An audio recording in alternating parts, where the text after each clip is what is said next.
Malagkit turon for today's merienda. Magandang araw mga ka-friendship. For today's video, tayo po ngayon ay magaluto ng malagkit turon. At pagba ako nga po na ring niyog ay nakaw ay muntika ng maputol ang aking kamay. At napakatalas po pala na ring itak na ari ay kahasalaan po pala ari ng inay ay nakaw ay mapuputulan pa. Dahil nga po may nagbigay sa atin ng malagkit ay naisipan ko nga pong gawing malagkit turon. At ang bala ko nga po dyan ay alutuin kong sinukmani ay kaso ay parang naiibig akong kumain ng malutong. Ay simple laang naman po ang aking hilig kaya inapagbigyan ko na minsan ang aking sarili pagka may gustong kainin. Ay hindi po talaga ako mahilig bumili ng mga kung ano-ano basta po talaga ang hilig ko ay pagkain. At magsaing nga po muna tayo ng malagkit at ilagay na nga rin po natin yung gata ng niyog. At nilagyan nga rin po natin yan ng 2 sandok na asukal. Yanong linamnam nga po na rin at unang gata ng niyog ang ating itinubig din eh. At habang nagasaing nga po tayo ng malagkit ay magupit nga po muna tayo ng lumpia wrapper. Bali nga po pinagdalwa natin yan para tayo ay mas maraming magawang lumpia. At ayan, luto na nga po ang ating sinaing na malagkit. Ay apalamigin nga po muna natin yan bago natin ibalot. At pag nga po ikaw ay mahilig kumain at nandini ka sa probinsya ay dapat po talaga ay marunong kang magluto. Dahil nga po dini ay hindi naman kagaya sa Maynila na pag gusto mong kumain ng pagkain na masasarap ay di magagrab ka na laang. Ay lalo na po dito sa amin at nakatira po talaga kami ay sa baryo. Ay pero dito naman po sa amin ay nakakaabot na ang mga nag-deliver ng parcel. At nang nauso nga po yung mga ganyan ay nako ay napakagastos din po lalo na yung mga pamangkin ko lagi na laang may parcel. Ay kaya po baya naman ay hindi ko inaturuan ng aking inay kung paano mag-order. Ay ho baka po baya naman ay mamihasa. Ay baka po baya naman ay mamalay-malayan ko yung pambayad namin ng kuryente ay pinambayad na sa parcel. Ay ho.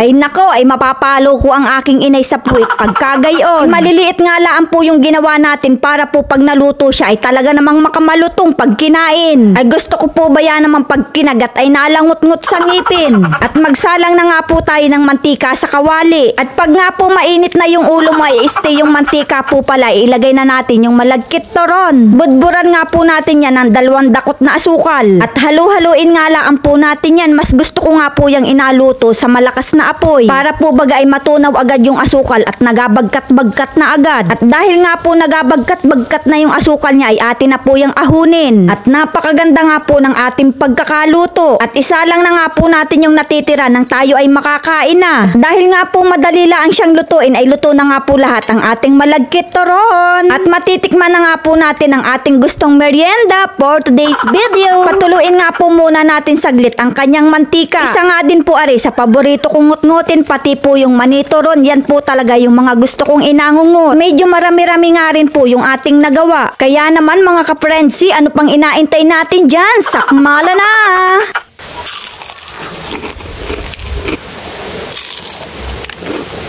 Dahil nga po malagkit yung nasa loob ay hindi po siya amoy turon kundi amoy suman. Ang inay ko nga po ay hindi makadami ng kain dahil nga po siya ay pustiso.